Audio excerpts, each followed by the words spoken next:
प्यारे बच्चों, 7वीं कक्षा के छात्रों, आज हम हमारा पाठ लेकर के आए हैं हमारी बदलती पृथ्वी।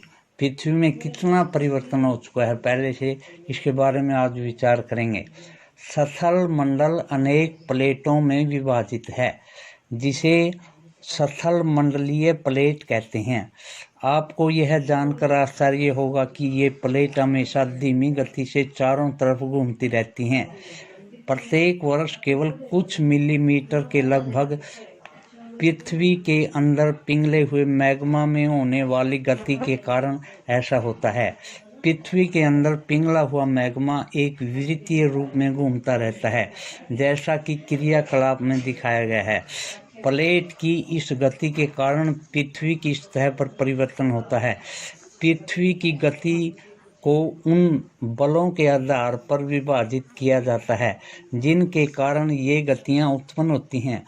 जो बल पृथ्वी के आंतरिक भाग में घटित होते हैं उन्हें अंतर्जनित बल कहते हैं, एवं जो बल पृथ्वी की सतह पर उत्पन्न होते हैं उनको बहिर्जनिक बल कहते हैं।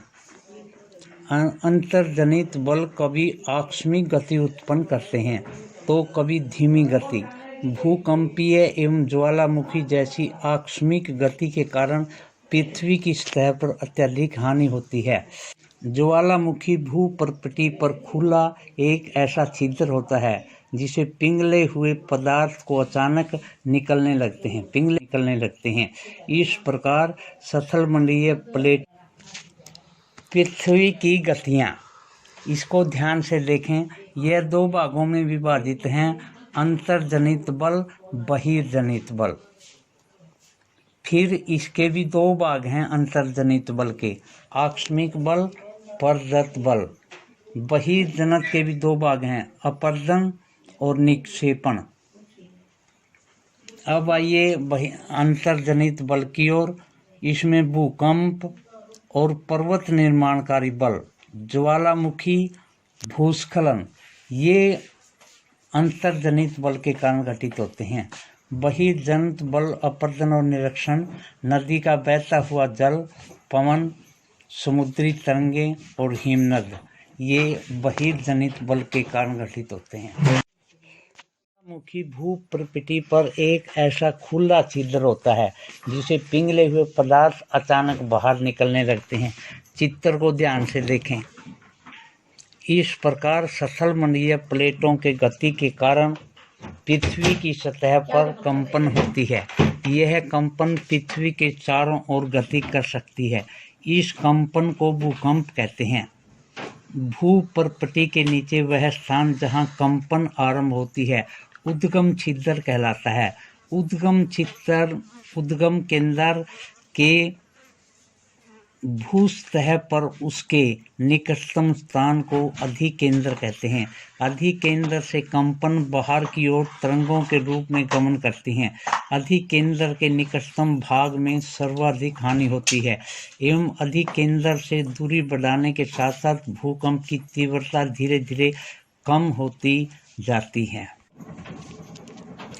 देखिए, अब हम ज्वालामुखी का चित्र 3.2 में देखते हैं। सबसे ऊपर छिद्र दिखाया गया है।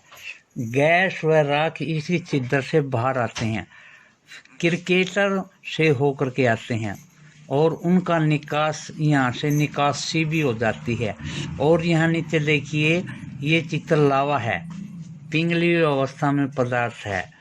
इधर देखिए परपटी दिखाई गई है और परपटी के नीचे मेटल व मैग्मा कोष्ठ हैं। ये ज्वालामुखी का चित्र था। इस प्रकार यह जब बाहर निकलता है काली मिट्टी बाहर आती है और काली मिट्टी बड़ी उपजाऊ है, कपास के लिए बहुत उपयोगी होती है ज्वालामुखी की मिट्टियाँ। चित्र 3.3 एक भूकंप की उत्पत्ति कैसे होती है। ये प्लेट सीमा दिखाई गई है और इनके बीच में अधिकेंद्र दिखाया गया है। भूतापीय तरंगें सभी दिशाओं से बाहर की ओर निकलती हुई दिखाई गई हैं। उद्गम केंद्र वह स्थान जहां भूकंप उत्पन्न होता है, वह भूकंपीय ऊर्जा का उद्गम केंद्र कहलाता है। भूकंपीय तरंगें 3 प्रकार की होती हैं। ये तरंगें अथवा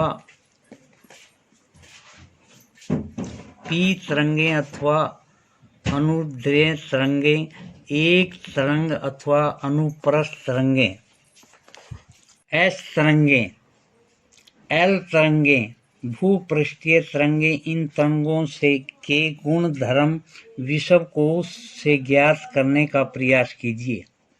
मुखी भू